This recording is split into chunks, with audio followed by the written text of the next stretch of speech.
নজিরবিহীন সিদ্ধান্ত নির্বাচন কমিশনের, ফলতায় আবারও প্রত্যেকটা কেন্দ্রে পুনর্নির্বাচন 21শে মে। দেখো, গত 29 তারিখ যে নির্বাচন হয়েছিল সেই নির্বাচনে দক্ষিণ 24 পরগনার ফলতা বিধানসভায় একাধিক অভিযোগ এসেছিল। সাধারণ মানুষের থেকে, রাজনৈতিক দলের পক্ষ থেকে, অবজারভারদের পক্ষ থেকে অভিযোগ এসেছিল। সেই অভিযোগ খতিয়ে দেখে নির্বাচন কমিশন সিদ্ধান্ত নিয়েছে পুরো বিধানসভাটাই সবকটি বুথে 285টি বুথেই পুনর্নির্বাচনের প্রয়োজনীয়তা রয়েছে।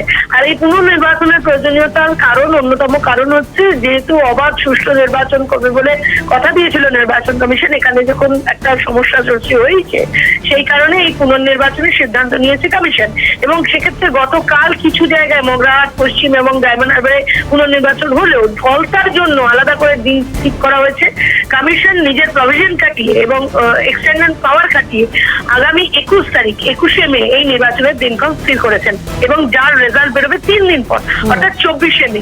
তবে এই রেজাল্টের ওপর, ফলাফলের ওপর অবশ্যই সরকার গঠন নির্ভর করবে না। নিয়ম মেনে সরকার গঠন হবে। সেক্ষেত্রে এই ফলাফল যদি সরকারের পক্ষে যায় বা যে শাসক দল তার পক্ষে যায়, সেটা অ্যাড অন হবে। যদি বিরোধীদের পক্ষে যায় তাহলে সেখানে অ্যাড অন হবে। সুতরাং এই ফলতা নির্বাচনের জন্য বা ফলতা নির্বাচনের ফলাফলের ওপর সরকার গঠন নির্ভর করবে না, এমনটাই জানাচ্ছে নির্বাচন কমিশন। বেশ, ধন্যবাদ অভিরূপা। ফোন লাইনে ছিলেন প্রতিনিধি অভিরূপা হাজরা।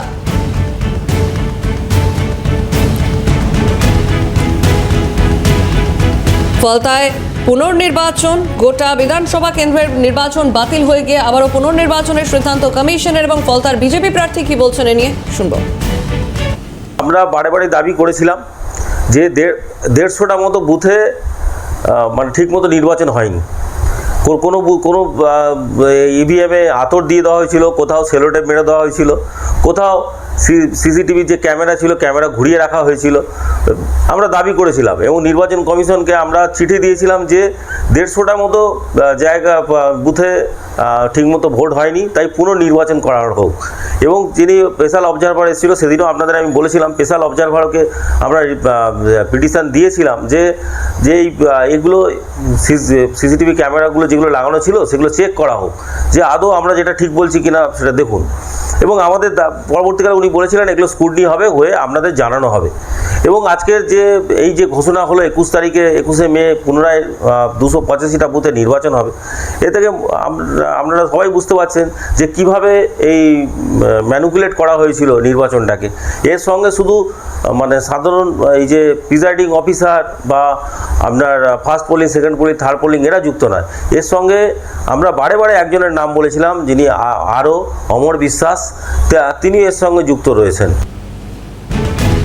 এবং ফলতার এই পুনর্নির্বাচন নিয়ে কুণাল ঘোষ কি বলছেন তৃণমূলের তরফ থেকে শুনবো। ফলতা বিধানসভায় 21শে মে পুরো ফলতায় পুনর্নির্বাচন ঘোষণা করেছেন গণেশ কুমারের নির্বাচন কমিশন। প্রশ্ন 1, যে আপনাদের বজ্র আটুনি কি তাহলে ফসকা গেরো? এত কিছু তারপর গোটা ফলতা জুড়ে রিগিং হলো, আর আপনারা দিনের দিন ধরতে পারলেন না। তা 3 দিন বাদে গন্ডারের গায়ে সুড়সুড়ি দিলে 3 দিন পর হাসে। তো আপনাদেরকে এত রিগিং হলো যে ডে অফ ইলেকশন ধরতে পারলেন না। প্রশ্ন 2, আপনাদের মুজরো সিংহাম, তো সে তো এত ডায়ালগ, তো সে দাঁড়িয়ে রইল, আর এত রিগিং হলো, তো ওকে আগে সাসপেন্ড করুন, তাহলে ও কেন পার পেয়ে যাবে? ওর অ্যাকাউন্টেবিলিটি কি? 3, এত কোম্পানি, সেন্ট্রাল ফোর্স, সেনা, আধা সেনা, তো তারা গোটা ফলতা জুড়ে রিগিং ধরতে পারলো না। কাজগুলো করলেন। এবার প্রশ্নের উত্তর আপনাদের দিতে হবে, যদি এত রিগিং হয়ে থাকে তাহলে আপনারা ভোটের দিন রিয়াক্ট করলেন না কেন? মুজরো সিংহাম কি করছিল? এত সেনা, আধা সেনা, সাঁজোয়া বাহিনী কি করছিল? ঘুম ভাঙলো 3 দিন পর, রাজনৈতিক ছক কষে। ফলে এটা প্রহসনের সিদ্ধান্ত নিলেন এই গণেশ কুমার অ্যান্ড কোম্পানি। পুনর্নির্বাচন 21শে মে এবং ভোট গণনা হবে 24শে মে ফলতাতে। কি বলছেন দিলীপ ঘোষ শুনি। ফলতা নিয়ে সবার মনেই প্রশ্ন ছিল, আর ফলতা হচ্ছে ব্ল্যাক স্পট পশ্চিমবাংলার ইলেকশনে, এবারে 26-এর সাধারণ নির্বাচনে। এত কড়াকড়ি করার পরেও লোককে চমকানো ধমকানো হচ্ছে এবং লোক রাস্তায় এসে প্রতিবাদ করছে, ওদের ভয় দেখানো হচ্ছে, ভোট দিতে দেওয়া হচ্ছে না। তো স্বাভাবিকভাবে এক একটা বুথের ওরা হিসাব দিয়েছেন কেন কোথায় রিপোলিং হচ্ছে। এটা খুব দরকার ছিল, এই ধরনের যে রাক্ষসী প্রবৃত্তির লোকেদেরকে না সবার সামনে এক্সপোজ করার দরকার ছিল, সেটা ইলেকশন কমিশন করেছেন, তাদেরকে ধন্যবাদ। বাংলার মানুষ বহুদিন এগুলো সহ্য করেছেন, ফলতার মানুষ বহু বছর ভোট দিতে পারেনি, এবারও ভোট থেকে আটকাবার চেষ্টা হয়েছে, তার সমাধান বার করেছে। আমার সংখ্যার উপর রাজ্য নির্বাচন কমিশনের নজিরবিহীন এই সিদ্ধান্ত এবং তাতে উঠে আসছে একাধিক রাজনৈতিক প্রতিক্রিয়া। কে কি বলছেন শুনি।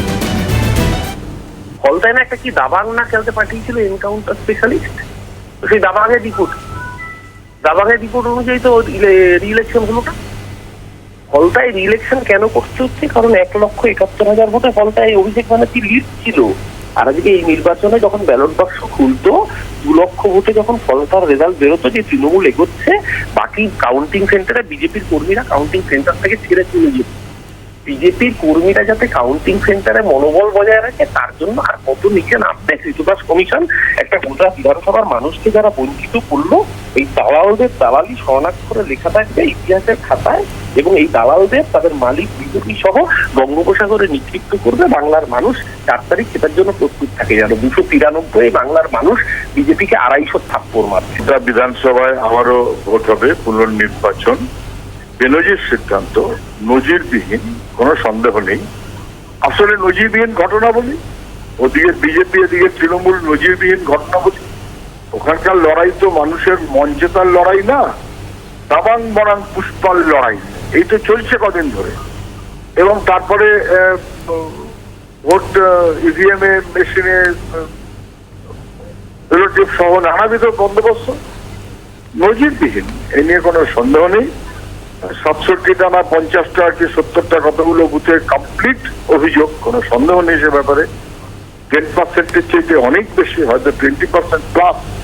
তাহলে এমন ভাবে চলতে গিয়ে 91% ভোট পেতে হবে, এই মনোভাবে চলতে গেলে যা হয় একটা কমপ্লিট দখলদারির মনোভাব। এবং সেই কারণে বেনজির মনোভাব, বিজেপি এবং তৃণমূলের পারস্পরিক লড়াইয়ের মধ্যেও একটা বেনজির ভাব। তাহলে আপনি প্রতিফলন সর্বত্র পাচ্ছেন। ভোটের লড়াই হচ্ছে নাকি স্ট্রং রুম দখলের লড়াই হচ্ছে? এখন তো দেখে মনে হচ্ছে স্ট্রং রুম দখলের লড়াই, এটাই বোধহয় ভোট এখন যা দাঁড়াচ্ছে। যদি নির্বাচন কমিশন মনে করে থাকেন যে সঠিকভাবে ভোট গ্রহণ হয়নি এবং মমতা বন্দ্যোপাধ্যায়ের পোষা গুন্ডা ওই জাহাঙ্গীর খান প্রভাবিত করার চেষ্টা করেছেন ভোট প্রক্রিয়াকে, তাহলে সেক্ষেত্রে যদি রিপোল হয়, পুনর্নির্বাচন হয়, আমরা স্বাগত জানাই। আমি আমার তরফ থেকে বললাম স্বাগত জানাই, কারণ মানুষের যে গণতান্ত্রিক অধিকার সেটা প্রতিষ্ঠিত করতেই হবে এই বাংলায়। কিন্তু এখানে একটা প্রশ্ন আছে, যেটা শাসক দল প্রশ্ন তুলছেন, তাহলে এত আঁটো বন্দোবস্ত সত্ত্বেও একটা সমগ্র বিধানসভা কেন্দ্রে কি করে এতটা ফাঁক হয়ে গেল যে পুরো বিধানসভাটাতেই পুনর্নির্বাচন করতে হচ্ছে?